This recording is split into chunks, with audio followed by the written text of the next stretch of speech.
the government is basically unfixable.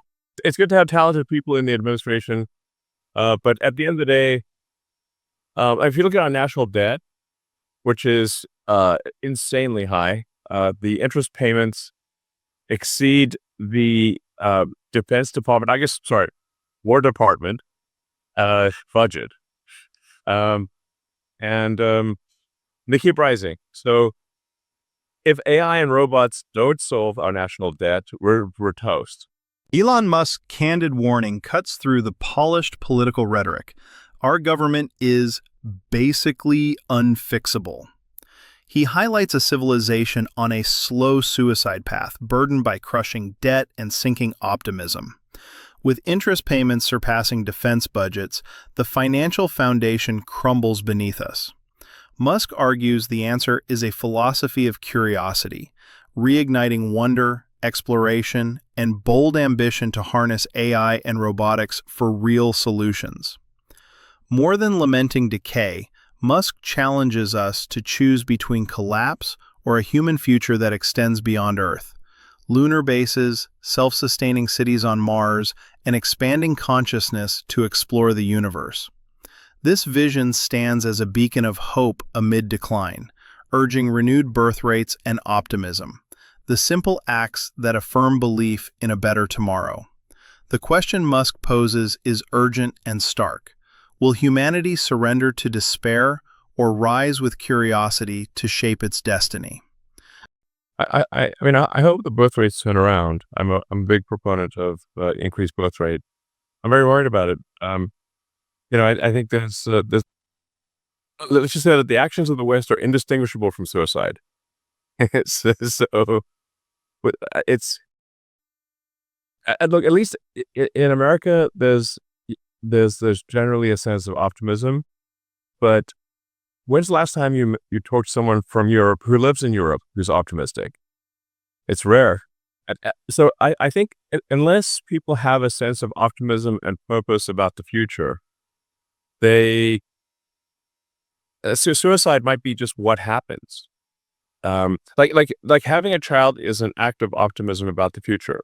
I think we need to maybe give people a sense of optimism and excitement about the future, and a belief that the future will be better than the past, and they'll be more interested in having kids. What we need is some coherent philosophy that people can get excited about. For me, it's a philosophy of curiosity. I'm curious about the nature of the universe, and I want to go out there, and I want humanity to be out there exploring the stars, maybe meeting alien civilizations. Maybe in some cases we see the ruins of a long dead alien civilization, but they were very strong for 10 million years. The kind of stuff that you see in Star Trek, in a non-dystopian sci-fi book or movie or show. And so I'm just I have a philosophy of curiosity of like, I just want to know what's going on. And in order to know what's going on, we must have an increase in the scope and scale of consciousness. We must expand as consciousness. We must grow humanity, and we must extend humanity in order to comprehend to understand the universe, or even what questions we should ask about the answer that is the universe. Douglas Adams' book, The Hitchhiker's Guide to the Galaxy, is actually a deep book on philosophy disguised as humor. And the point he was trying to make in that book was that the questions are the hard part. The answer is the universe. Like, the answer is everything you see around you. But what are the questions that we don't know to ask? Now, some of the questions, I guess, I do know. I'd like to know, is the standard model of physics correct about the origins of the universe? Are we actually 13.8 billion years old? How does the universe end? Does it end in a heat death or in some other way? I hope more people can get behind a philosophy of curiosity, because I think it's very exciting, and inherently optimistic. Because there's this amazing sense of wonder about the nature of the universe, and when you uncover some secrets of the universe, that's amazing. And you're like, a whole world of understanding has opened up. I mean, we used to not even know where all the continents were. I think we want to try to reach new heights as a civilization. Yeah. So I think it's fine to go to the moon, but we should go to the moon in order to establish a lunar base, like a lunar research base. Yeah. I mean, there are parts of the moon that are perhaps older than parts of Earth. And we might understand more about the nature of the universe if we had a science base on the moon. Yeah. That would be very cool.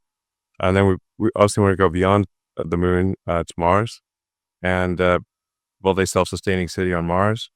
I do think that that there is a fork in the road of human destiny where if we can establish a self-sustaining city on Mars, with the key test being if the resupply ships from Earth stop coming for any reason, does Mars continue to prosper or does it die out?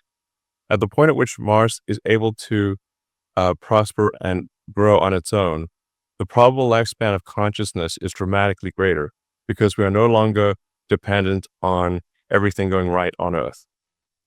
There's always some possibility of self-annihilation on Earth with the World War III or a super virus or a meteor like that destroyed the dinosaurs. We know from the fossil record that there've been many mass extinction events. So the question that I sort of am always wondering about is, will the civilizational arc continue to ascend such that we can make Mars self-sustaining before the civilizational arc descends? Because the window of opportunity to make life multiplanetary exists now for the first time in the 4.5 billion year history of Earth. Yeah. If you value honest analysis and real conversations, make sure to subscribe. Hit the like button and share your thoughts in the comments. What did we miss and what should we tackle next? Your voice makes this community stronger. Let's keep pushing for the truth together.